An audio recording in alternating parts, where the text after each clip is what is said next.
Meet Latrice Daly, a licensed professional counselor, speaker, entrepreneur. She is the CEO of Called to Encourage Incorporated, a company that offers counseling, coaching, and consulting services. Latrice is passionate about assisting individuals in facilitating change, maximizing their potential, and empowering them to boldly embark upon their purpose with confidence and clarity. Let's be clear, this powerhouse has been called to encourage. Welcome. Happy Thursday to you. I'm Kim Wilson, your host, and I have my very special guest with me this evening, Latrice Daly. Hey everyone. Thank you so much for joining me this evening. It is a pleasure, and I am honored to be on your show. I love it. I love everything you stand for, and I definitely love the transparency and vulnerability that this show offers. Oh, thank you so much. Listen, I need for you all to know we have the counselor, the encourager in the building this evening. I don't know where we're going to go. There's no time. We go into a place of healing, transformation. Yes. Mm-hmm. Absolutely. I just want people to know just how I met you, because a lot of times, and even with last week's show, we forget that there are all kinds of opportunities for us to create relationships. And Latrice is another person that I met on social media. You know, somebody is always watching, and I saw something that she posted, and I was like, wow. And I realized she was a counselor, and I started following her. And I'm intentional about the people that I follow, because I don't have a whole lot of time to look at a whole bunch of feeds, and the stories that I do see, I want them to be meaningful. Yeah. And I said, you know what, when I asked her to come onto the show, I said, I want to have a candid conversation about confidence, resilience, and mindset. You know, I don't like to waste any time. I'm dropping confidence on the table. Boom, right there. Confidence. So where do I start with confidence? Confidence is an inside out job. We all heard fake it till you make it, but you can't fake what's on the inside. Whatever is on the inside of you is going to come out. So when I heard fake it till you make it, y'all, I was bitter about that. I was frustrated about that. But I want you to know that confidence is an inside out job. What do you mean by that, Latrice? I mean that you have to love yourself on the inside. It starts with your internal dialogue, how you speak to yourself. It starts with you embracing who you are authentically. It starts with you embracing who you are, your abilities, your talents, your gifts, your flaws, your uniqueness. And so one of the things, this has been my own journey, right? Very introverted. Probably weird to people that don't really know me. But one of the things that I really had to come to terms with is that it's okay for you to not look like the person next to you. That everything about you, if you compare yourself, that you're going to have a false measure of who you are. It's going to be a false measure of your greatness, a false measure of your gifts, a false measure of any standard, because the thing is, they're not you, and that's what makes you great. So I don't know who that's for, but they're not you, and that's what makes you great. I want you to know that. Wait a minute. You don't pack in so many nuggets. Hold on, let me get in. Latrice, first of all, you used the word self-love, and then I heard something tickle in my ear, that internal dialogue, because a lot of people, when I talk about self-love, it's like, man, how do you do that? So let me go to that word, internal dialogue, for a second. Hang on. All right, guys, y'all, and this is so important. It's pivotal to confidence, right? Your internal dialogue is your referee. It's also your cheerleader, all right? So if that person on the inside is not cheering for you, it doesn't matter who's cheering for you on the outside. Your internal dialogue is the constant conversation that we have with ourselves internally, guys. For so long, my internal dialogue was critical. You know what happened? I was also critical. I also drew in more criticism. It also shortcutted my flaws, shortcutted my ability, shortcut my belief and opportunities about myself. right? But then let me tell you, cheerleader came on, and every time that internal dialogue now looks like positivity. I'm constantly loving on myself. I'm constantly nurturing a positive attitude. I'm constantly calling out my compliments. I'm constantly nourishing my confidence to build, right? What does that mean? Because sometimes we don't know, right? So it's the internal dialogue that goes on. Ah, you did that wrong. Ah, you're never gonna get that right. Ah, man, you're always messing up. It's the noise behind the noise that's happening on the outside of you, but it's on the inside of you. It's so important for you to take charge of that voice and make it your cheerleader. Make it the first person that gives you compliments in the morning. Make sure it's the first person that calls out your strengths, that affirms you when you do good. That starts on the inside. That's what I mean by your internal dialogue. It's the most pivotal conversation that exists behind the noise of what's going on the outside of you. Wait a minute. You just dropped a whole bunch of nuggets right here. We're not even 5 minutes in. I want to make sure nobody misses this, because one of the first things that I heard was the criticism, that inner critic. At any given time, we have permission to put that inner critic on the bench. The opposite of criticism is praise. And I love the word cheerleader. You talk being your own cheerleader, because you can have everybody out there cheering for you. But like you said, if you're not cheering for yourself, And another word, and I consider those tools. Another thing that you said that stood out for me, you said affirming, learning to affirm ourselves. So you just kind of gave 5 different ways on how to start loving ourselves, because a lot of times I don't know where to start with that. I don't know how to love me. Sometimes you just gotta say it out loud. That's the neuroscience of it. Putting it on repeat. Yes, guys, it's your words, right? So we have this internal dialogue that's going in on the inside of us, right? But one of the ways that you can practice affirmation, self-love, is doing a micro self-love activity every day and add an affirmation to it, all right? So one of the things that we all do every day, we brush our teeth, right? We wash our face, right? So one of the things that I consider a micro self-care activity is washing my face, y'all. Y'all don't want to be in my restroom when I'm washing my face, because it's a whole vibe, right? So one of the things that I'm always telling myself when I'm washing my face, oh my God, your skin is beautiful. It's the glow for me. Yeah, your teeth. Yes, girl, your teeth. Girl, that smile right there is gonna brighten somebody's day, right? And I'm saying that to myself in the mirror, because when you say affirmations in the mirror, it challenges your subconscious mind, which is the part of your brain that's usually operating the internal critic. So most of us will find, right, if we have an internal critic instead of a cheerleader, most of the time that voice is someone who, your mother, your father, right? Someone who in your childhood was very critical. It'll even have that tone, right? How they say things, right? So if that's been nurtured, you have to take time, deliberate and intentional time, right? By doing micro self-care, self-love activities and complimenting yourself, right? A lot of times, if you have an inner self-critic, you may walk past the mirror and you will instantly call out what's wrong, right? No. So how you change that is when you walk by the mirror, compliment yourself. I see you, girl. I see you.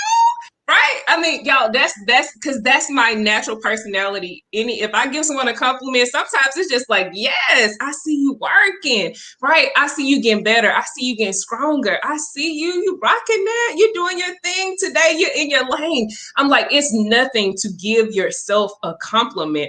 The thing is, when I'm nurturing myself, I won't be looking for that on the outside. I won't put those expectations on people in my environment to love me, because it's already in me. So it's just flowing outward from me, right? So call to encourage, right? It came from a place, one, that was developed in private, right? Developed in a place where like it's just who I am. So it can't help but to just come out of me. It's the same way with confidence. That's why I say confidence is an inside out job. You can't have it on the inside on the outside until you start working on it intentionally on the inside. Yes, I consider self-esteem, confidence, and self-worth little cousins.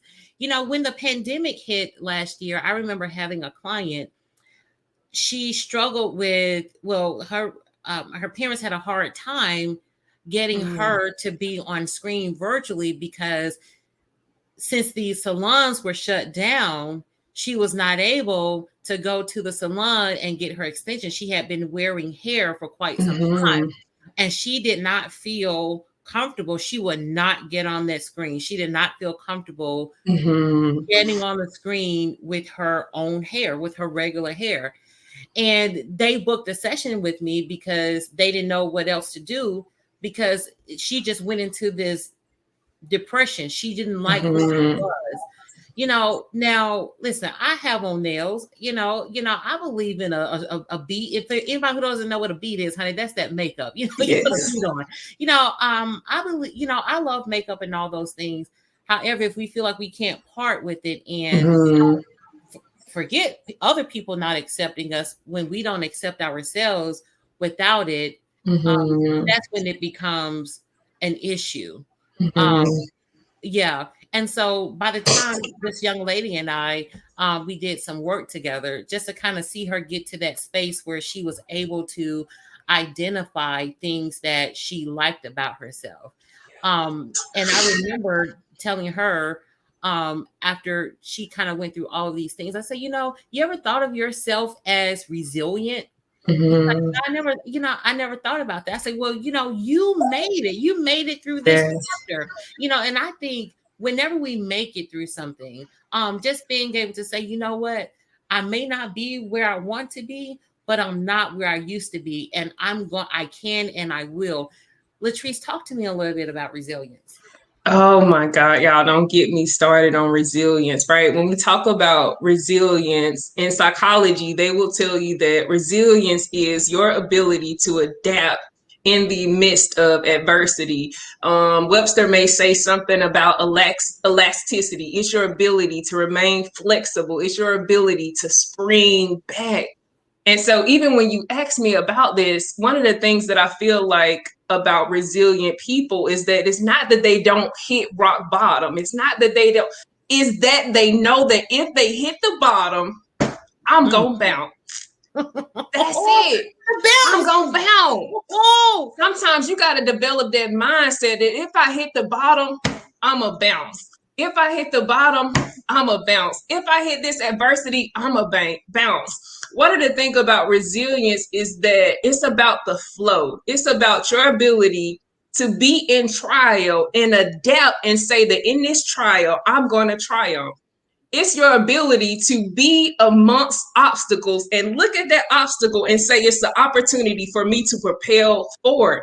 So I can't really talk about resilience without talking about mindset, because that starts in your mind. Because see, right now, all of us can be on the bottom. One person is going to focus on where they're at. The other person is going to focus on where they can aspire to, what they can see, what they can be, where they can go, not where they are.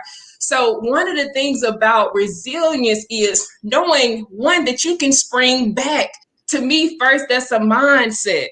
That's a mindset.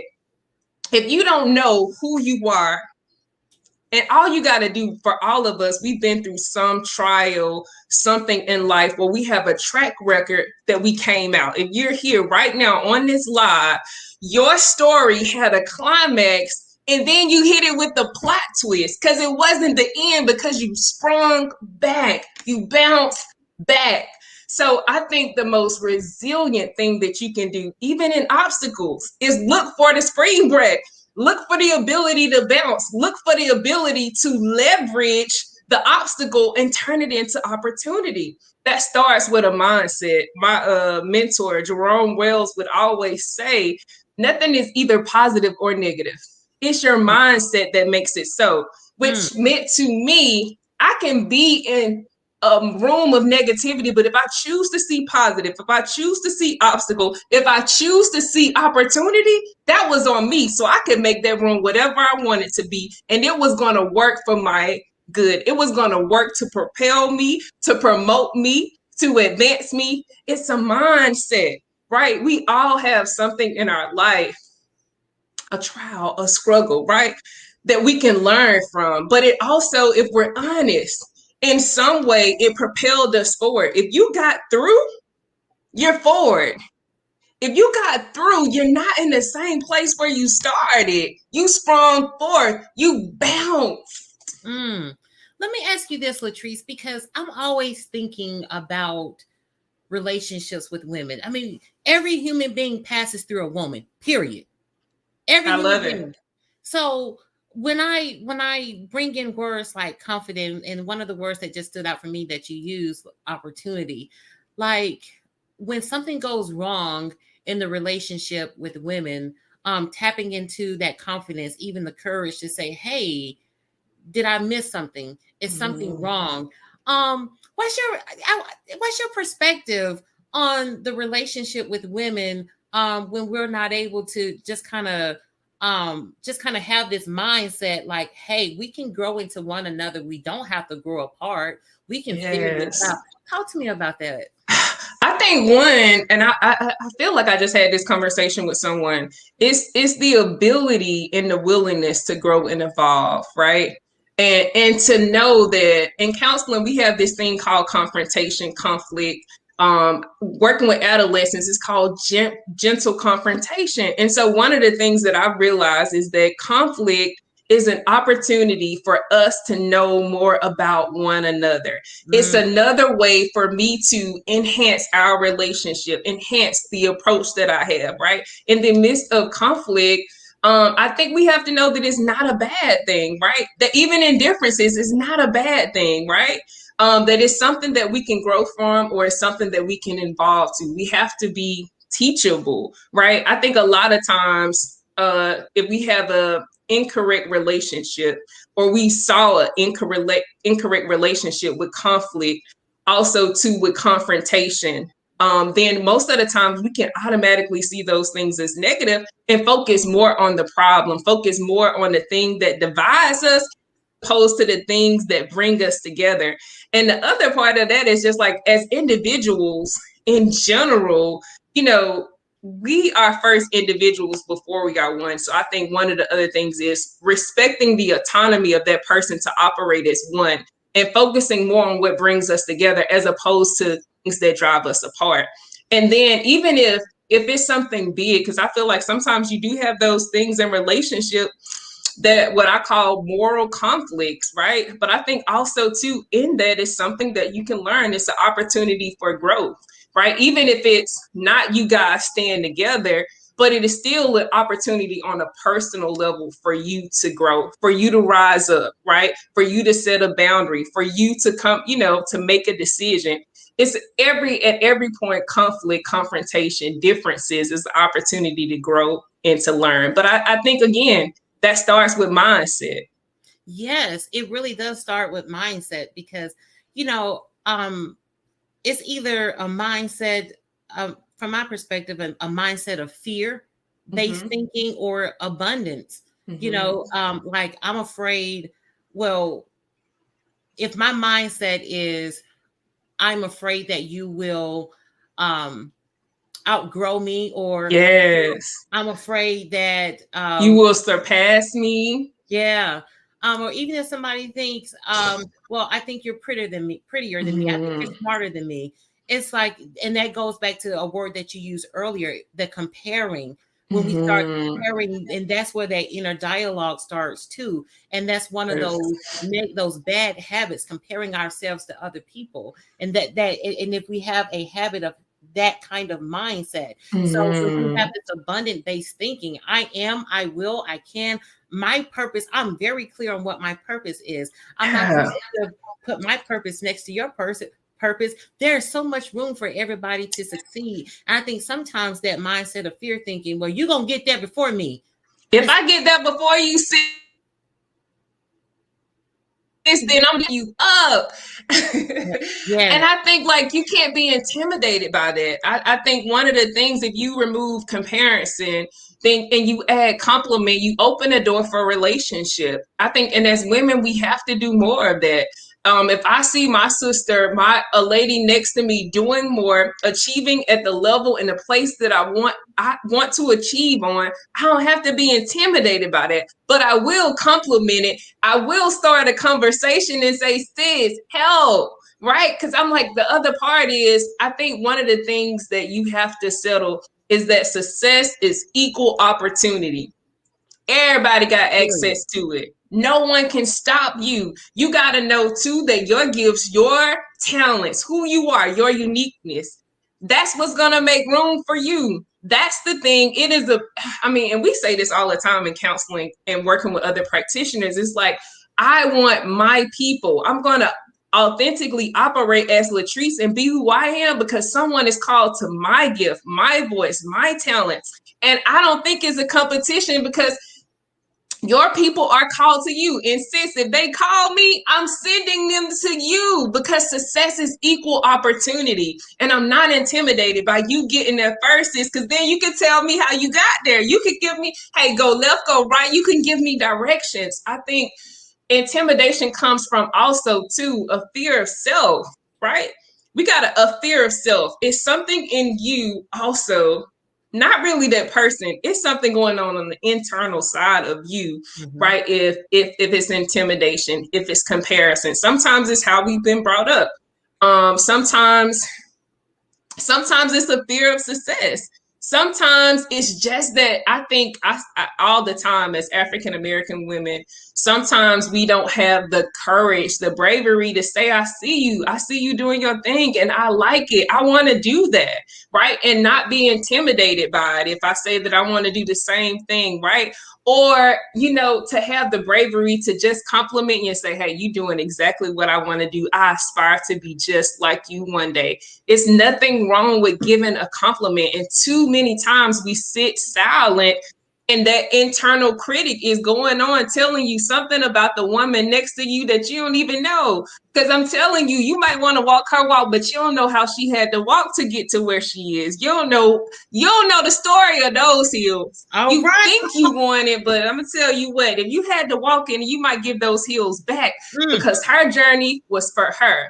And your journey is for you, and your people will find you when you authentically embrace who you are, confidently, boldly, resiliently. And when you develop that mindset too, that success is equal opportunity. I can't stop you. You can't stop me. The rooms that got my name on it, got my name on it, and they ain't let nobody in unless it's me. Okay, amen, honey. Latrice, so I wholeheartedly believe that we are all more than just one thing at any given time. You are a counselor, you are a speaker, you are a consultant. How did you expand your career from, how did you know you wanted to speak? How did you go from being a counselor and then adding that role as a speaker? How did that come about? Oh God, I feel like the people around me called it out. Like I can't get any credit for that, y'all. I swear I cannot. My friends told me, they complimented me on that. And honestly, I think it's somewhat, if no matter in any aspect, I think for me, I'm naturally an encourager. I could say to my family, y'all, I went to my grandma's funeral and I'm telling y'all, I thought I was a speaker. Do you hear me? I thought it was just like, God, you chose me. I'm speaking. And then I realized, like, oh, everybody in our family can kind of speak a little bit, got a little something. But I think, it does matter who you're around. The people around you should nurture your gifts. They should call out your talents. They should also challenge you to work your weaknesses. And I feel like I definitely had friends, pivotal moment too, where God kind of showed me where it does matter who you're around. When I was in high school, and I'll try to tell this story really quick. I was in high school, average C student, about 10th sophomore year. And we had the exit exam where you had to pass my year, you had to pass all of it. So I was in advanced classes when I was in 8th grade. So I got to take it early. Long story short, passed it on the first try. Y'all, I came out to my friends, and they was like, but you're not smart. You don't even go to class, just like us. Y'all, literally, right? So something in that, right? I felt like that was a pivotal moment where God took me from the people that I was around, because my classes changed, and I was around people, at that point, who was talking about school, who was talking about what happens after high school, who was talking about careers, professions, and studying. Y'all, that pulled something out of me. because I had to shift into classes where I had already passed the exit exam, it gave me engagement and exposure, which I think is pivotal to transformation or even success. It gave me exposure to something that I hadn't seen. It gave me exposure to a new level. It gave me exposure to the potential of who I could be, right? And the gifts and the talents, honestly, I'm telling you that I wasn't aware of that even existed, because it took getting around a certain caliber of people for those things to be called out. Because what my friends saw at that time, well, what was my weakness, right? But when I got to people, right, people of a different caliber, these people nourish my gifts. I remember my friend Tanya helping me fill out my helping me fill out my college applications, telling me, Latrice, girl, you got time to bring your GPA up. And so I think that it does matter who you are around, right? If you're around people who are constantly working your weaknesses, right, and weakening your weak areas, you got to get away from around them, because I feel like your people, your tribe, the people that you called to, they should challenge you and aspire you to go to greatness. It should be someone in your friend group, in your office, that you can aspire to, that you can look up and say, okay, I want to go there, right? Because if it's not, maybe you're in the wrong place, right? If you're not in a place where it's someone you can aspire to, or it's a place where you can build to, or someone that can nurture or teach you something in your friend group, and they're not challenging you to grow in a personal way, to evolve, that's a problem. Because I'm telling you, right now, call to encourage came from my friends telling me like, Tay, that was really good. Or Tay, I wish I could have caught our conversation. Like, I should have recorded that.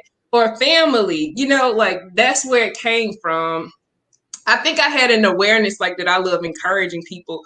But as far as the speaker part, that came from other people around me, mentors, friends, family, nurturing and calling out my gifts to me and putting it in my face and telling me like, leap. Like, I'm telling you, it's not normal. It's not average. Leap, go out there. Make sure that you keep positivity in your circle. Who's in your circle? It does matter. Listen, can you believe it? We're already at 30 minutes. You know what? I got to have you back on. I will have you back on. There's more for us to do. Listen, if people to know more about you and the services that you offer, where can they find you, Latrice? You can find me on Instagram at Call to Encourage Inc. You can find me also on my website, Call to Encourage Inc.